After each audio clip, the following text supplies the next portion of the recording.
กับในปู่ย้อนจานนายย้อนจาบ่ไหนย้อนเป็นผีเป็นโกนบ่ไหนพอยเจ้าย้อนมันผิวอะไรฮะครับเนี่ยจีไรขย้อนว่าบ่ย้อนเป็นผีก็ขัดดาผีมเลยฮะ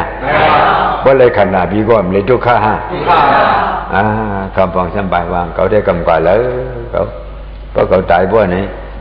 ลุงยิ่งเขาฮะเขาก็ได้ขึ้นมาเกิดที่ลุงยิ่งเขาเนี่ยจังหวะไก่นะจังหวะไก่กว่าว่านี่กว่าลงจึงนั้นตั้งเขียนอินวัวเมียย่อยมีตลาด